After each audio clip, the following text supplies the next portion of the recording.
नमस्कार, आदाब, सत श्री अकाल दोस्तों। स्वागत है आपका एसआरके इन्फॉर्मेशन चैनल में।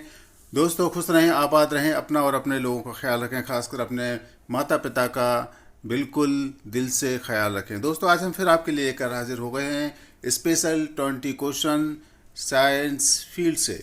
जी हाँ दोस्तों, आने वाले एग्ज़ाम के लिए साइंस के क्वेश्चन भी आने वाले हैं, इसलिए हम आपके लिए साइंस के ऐसे क्वेश्चन लेकर आए हैं जो आपको आने वाले एग्ज़ाम के लिए बहुत ही फ़ायदेमंद साबित होने वाले हैं। दोस्तों, बार बार ये लाइन बोलनी पड़ती है, रूटीन में आ गई है दोस्तों, तो आप बुरा मत मानिएगा।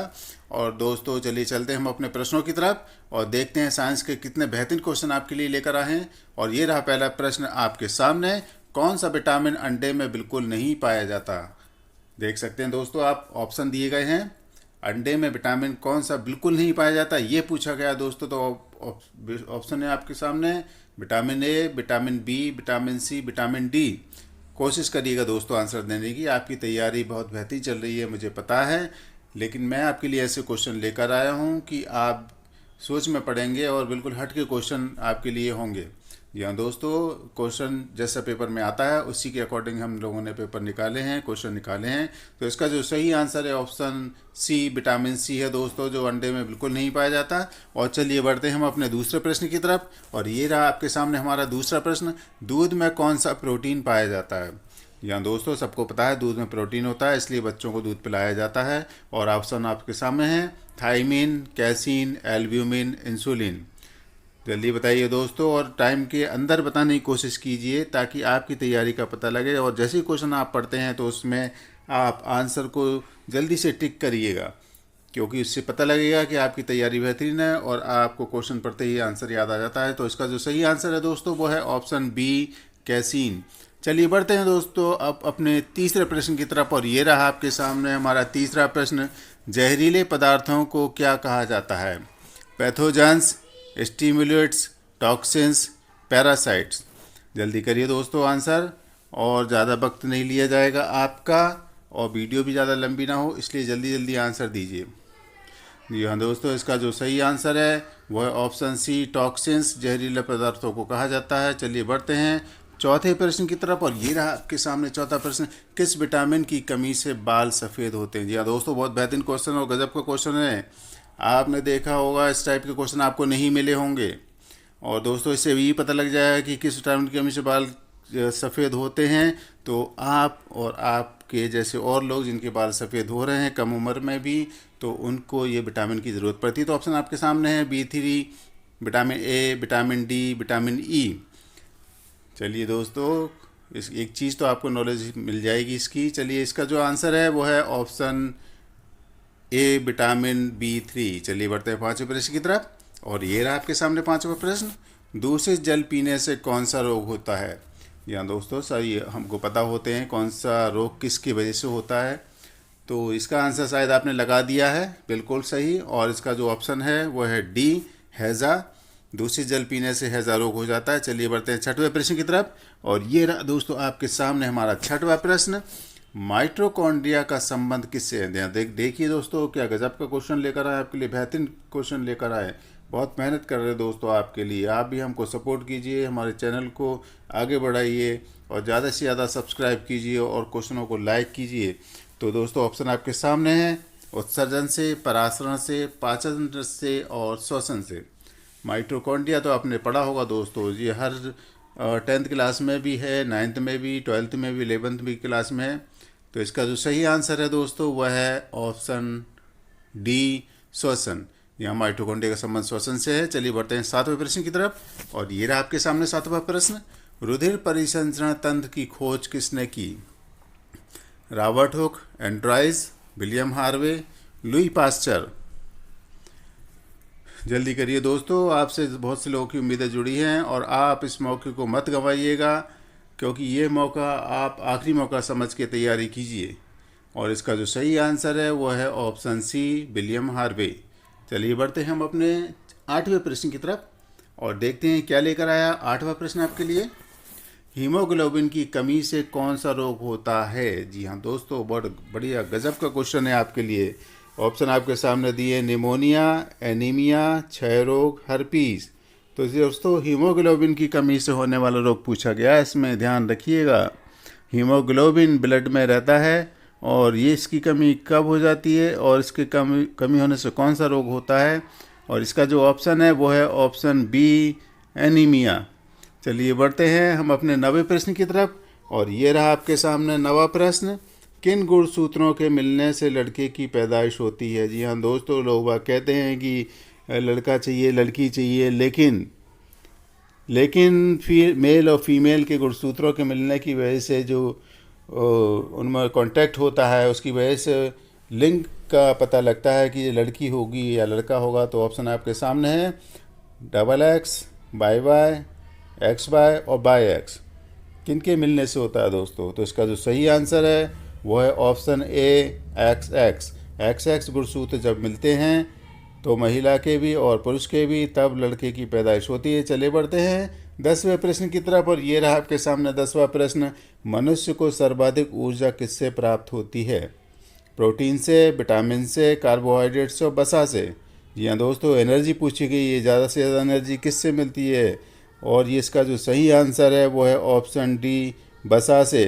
चलिए बढ़ते हैं अब अपने 11वें प्रश्न की तरफ। और ये रहा आपके सामने हमारा 11वां प्रश्न। गोलीय दर्पण की फोकस दूरी उसकी वक्रता त्रिज्या की कितनी होती है।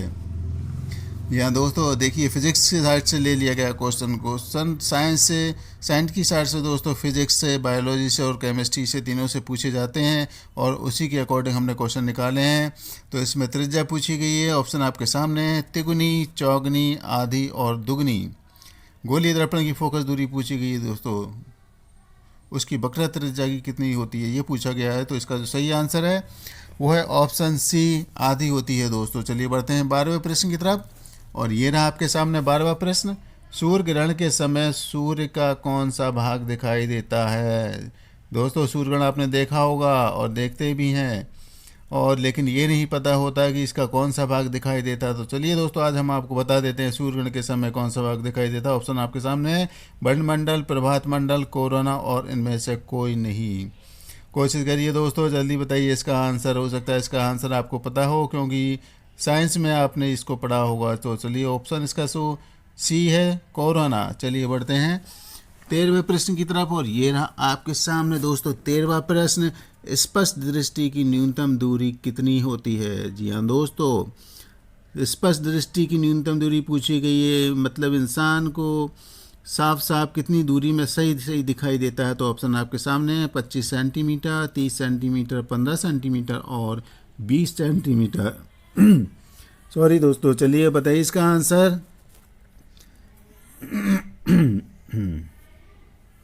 और इसका जो सही आंसर है दोस्तों वो है ऑप्शन ए, 25 सेंटीमीटर। चलिए बढ़ते हैं दोस्तों और हम अपने 14वें प्रश्न की तरफ। और ये रहा आपके सामने में 14वां प्रश्न। झूठा सोना इनमें से किसे कहा जाता है। जी हाँ दोस्तों, फॉल्स गोल्ड, जिसको हम इंग्लिश में बोलते हैं। झूठा सोना किसको बोलते हैं। ऑप्शन आपके सामने है iron pyrite, iron chloride, silver sulphide और प्लेटिनम। जल्दी करिए दोस्तों, कुछ क्वेश्चन ऐसे ही होते हैं दोस्तों जो हमें पता नहीं होता और हम पढ़ चुके भी होते हैं लेकिन समझ दिमाग में नहीं आ पाती। और चलो इसका आंसर हम बता दें दोस्तों, परेशान मत होइएगा और दिमाग पे ज़्यादा जोर मत डालिएगा। और इसका सही आंसर है वो ऑप्शन ए, आयरन पायराइड। चलिए बढ़ते हैं दोस्तों 15वें प्रश्न की तरफ। और ये रहा आपके सामने हमारा 15वां प्रश्न। इनमें से किसका उपयोग कागज पर लिखने में किया जाता है।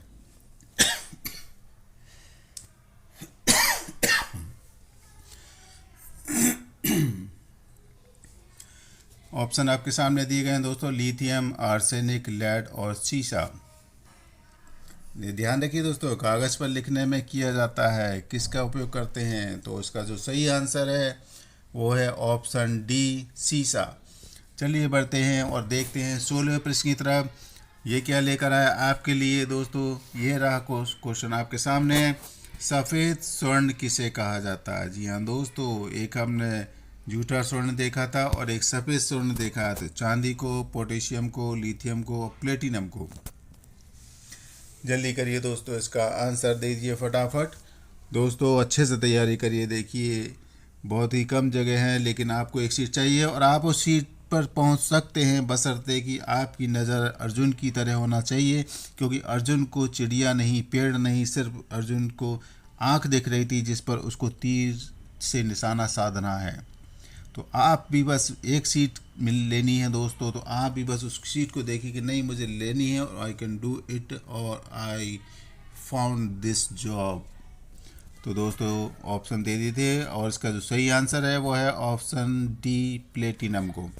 चलिए देखते हैं 17वें प्रश्न की तरफ, और ये रहा आपके सामने 17वां प्रश्न।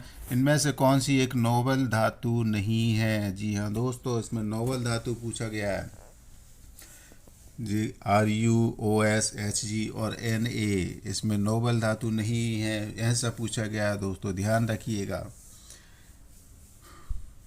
इसको नोबल धातु को दोस्तों आदर्श धातु भी बोलते हैं, ये ध्यान रखिएगा। तो इसका जो सही आंसर है, उम्मीद है आपने लगा दिया होगा, ऑप्शन डी Na। चलिए बढ़ते हैं 18वें प्रश्न की तरफ, और ये रहा आपके सामने 18वां प्रश्न। भारत का बर्डमैन किसे कहा जाता है? बर्डमैन आप समझ गए होंगे दोस्तों।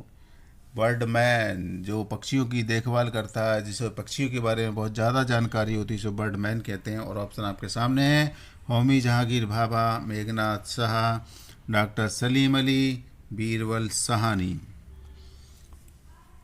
तो इसका जो सही आंसर है दोस्तों, कोशिश हम करते हैं आपको अच्छे से अच्छे क्वेश्चन लाने की दोस्तों। उम्मीद है आपको क्वेश्चन पसंद आएंगे, और option C doctor Salim Ali इसका करेक्ट आंसर है। चलिए बढ़ते हैं 19वें प्रश्न की तरफ, और ये रहा आपके सामने 19वां प्रश्न। मृदा का अध्ययन क्या कहलाता है? मृदा समझते हैं दोस्तों आप, मिट्टी को हम मृदा बोलते हैं, और इसका अध्ययन क्या कहलाता है? Anthology, cytology, pedology, odontology. दोस्तों इस टाइप के क्वेश्चन भी पूछ लिए जाते हैं, ध्यान रखिएगा, पढ़िएगा इनको अच्छे तरीके से। और दोस्तों हमारे इसाक इन्फॉर्मेशन चैनल के क्वेश्चन जितने भी हैं दोस्तों, वीडियोस जितने भी हैं, उन सबको अच्छे से पढ़ लिए। मैं आपको फिर बोल रहा हूँ कि आपको इनमें से बहुत कुछ मिल जाएगा। चलिए बढ़ते हैं इसका आंसर की तरफ, और ये रहा आपके सामने इसका आंसर, पेडोलॉजी। मृदा का अध्ययन पेडोलॉजी कहलाता है। और चलते हैं अब अपने आखिरी प्रश्न की तरफ, 20वें प्रश्न की तरफ, और देखते हैं क्या है इसमें। मनुष्य का हृदय कितने कोष्ठीय होता है? यहाँ दोस्तों देखिए, मनुष्य का हृदय कितने कोष्ठीय होता है? एक कोष्ठीय, द्विकोष्ठीय, त्रिकोष्ठीय, चतुष्कोष्ठीय। बताइए दोस्तों, ये तो आपको पता ही होगा दोस्तों, ये तो आपने लगा दिया। और इसका ऑप्शन जो है वो है ऑप्शन डी, चतुष्कोष्ठीय। और दोस्तों ये देखिए इसमें कौन कौन से कोष्ठ होते हैं। आलिंद और बायां आलिंद, दायां आलिंद, निलय होते हैं। तो चलिए दोस्तों इस तरीके से जो हमारे आपके लिए स्पेशल 20 क्वेश्चन थे साइंस आर्ट से। और उम्मीद है ये प्रश्न आपको पसंद आए होंगे। पसंद आए तो लाइक करिए, शेयर करिए दोस्तों को, और इसाक इन्फॉर्मेशन चैनल को अगर सब्सक्राइब ना किया हो तो दोस्तों सब्सक्राइब ज़रूर करिएगा।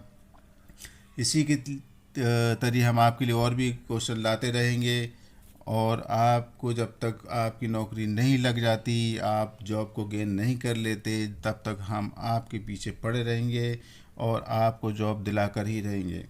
दोस्तों किसी भी तरीके की परेशानी, तकलीफ़ हो, किसी भी क्वेश्चन में हो, चाहे वो मैथ में हो, साइंस में, SST में हो, या रीजनिंग में भी हो दोस्तों, तो आप हमें कमेंट में ज़रूर बताइएगा।